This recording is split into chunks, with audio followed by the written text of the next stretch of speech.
In 1914, the major powers of Europe were locked into two vast, rigid networks of mutual defense. On one side stood the Triple Entente, France, Britain, and Russia. On the other was the Triple Alliance, Germany, Austria-Hungary, and Italy. This delicate balance shattered on June 28th in the city of Sarajevo. A 19-year-old nationalist assassinated Archduke Franz Ferdinand, the heir to the Austro-Hungarian throne.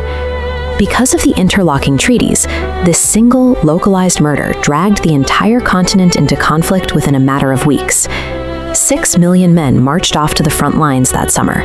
Most of them expected a swift 19th century-style campaign of rapid cavalry charges and decisive field battles. The prevailing belief across Europe was that the fighting would be over by Christmas.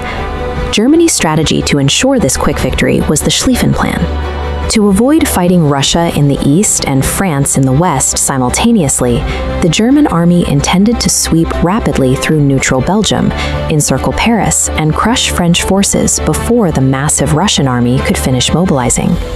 But those 19th century tactics collided head-on with 20th century industrial firepower. Newly developed machine guns and rapid-fire artillery cut down advancing infantry by the tens of thousands. To survive the relentless, withering barrage, soldiers on both sides had no choice but to dig deep into the earth.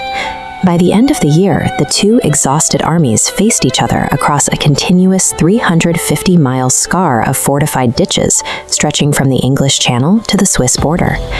The illusion of a quick, glorious victory was dead, replaced by a brutal, freezing stalemate. With the Western Front completely paralyzed, the empires looked outward to find an advantage. They pulled their global colonies into the fray, from British East Africa to German outposts in China, and mobilized their massive, steam-powered dreadnought battleships to control the oceans. Back in Europe, military commanders grew increasingly desperate to break the gridlock. They turned to their domestic industries and scientific communities, funding a rapid arms race to invent tools capable of punching through enemy lines. During the Second Battle of Ypres, German forces released a rolling cloud of lethal chlorine gas. This marked the debut of modern chemical warfare. It forced Allied soldiers to abandon their trenches, suffocating those who couldn't escape, and initiated a frenzied race to develop and mass-produce effective gas masks. The British engineered their own mechanical solution to the machine gun, the tank. First deployed at the Somme, these heavy, armor-plated vehicles were designed to roll directly over barbed wire and enemy trenches while shielding the infantry walking close behind them. Germany also innovated beneath the waves. They deployed a fleet of U-boats, submarines capable of traveling 9,000 miles on the surface before diving to attack undetected. They used these vessels to torpedo Allied merchant ships without warning, attempting to cut off Britain's food supply and starve the island nation into surrender.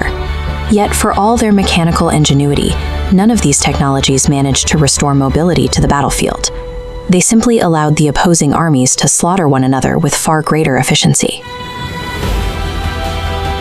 By 1916, military doctrine shifted to reflect this grim reality. Commanders on both sides largely abandoned the idea of taking ground. Instead, they adopted the strategy of attrition, a tactical approach where success was measured entirely by the sheer number of enemy soldiers killed. The ultimate expression of this math was the Battle of Verdun. The German High Command chose to attack a highly symbolic French fortress town, knowing the French army would defend it to the last man. The explicit goal was not to capture the town, but to use relentless artillery fire to physically bleed France white. This chart illustrates the terrifying mathematics of attrition warfare.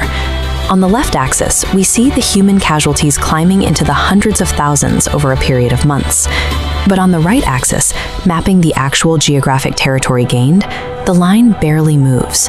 Hundreds of thousands of lives were exchanged for just a few miles of mud. Maintaining this relentless output of artillery shells and replacement troops required immense domestic resources. Eventually, the demands of feeding this industrial meat grinder stretched the European powers to the absolute breaking point of economic and societal collapse. The Russian Empire was the first to fracture entirely. Devastating military losses and severe food shortages sparked nationwide riots, leading to a revolution that toppled the Tsar. The newly empowered Bolshevik government signed an armistice with the Central Powers, completely pulling Russia out of the conflict. But just as Russia exited the East, the United States entered the West. Driven by outrage over unrestricted U-boat attacks on American shipping, the U.S. declaration of war flooded the Allied lines with vast industrial resources and up to 10,000 fresh soldiers arriving in France every single day. Germany attempted one final massive offensive in the spring of 1918 to win the war before the American numbers became overwhelming. The attack stalled. Starving, exhausted, and outmatched by the Allies' newly combined industrial weight, the German military and its government collapsed. When the guns finally fell silent, the staggering scale of the devastation became clear. 9.5 million soldiers had been killed, representing 1 in every 8 men who fought. An additional 7 million civilians perished from starvation, disease, and military action. The victors gathered just outside the French capital for the Paris Peace Conference. There, they drafted the Treaty of Versailles, a massive diplomatic agreement designed to formalize the German surrender and dictate the post-war fate of the defeated Central Powers. The delegates literally redrew the map of the world. 4 historic empires, the Russian, Ottoman, Austro-Hungarian, and German, were dismantled. Their borders dissolved and were reassembled into newly established states like Poland, Czechoslovakia, and Yugoslavia. In the Middle East, European nations carved up the Ottoman Empire, drawing arbitrary lines that completely ignored deeply rooted ethnic realities. The treaty was particularly punitive toward Germany. It was stripped of overseas colonies, forced to strictly limit its military, and ordered to pay crippling reparations.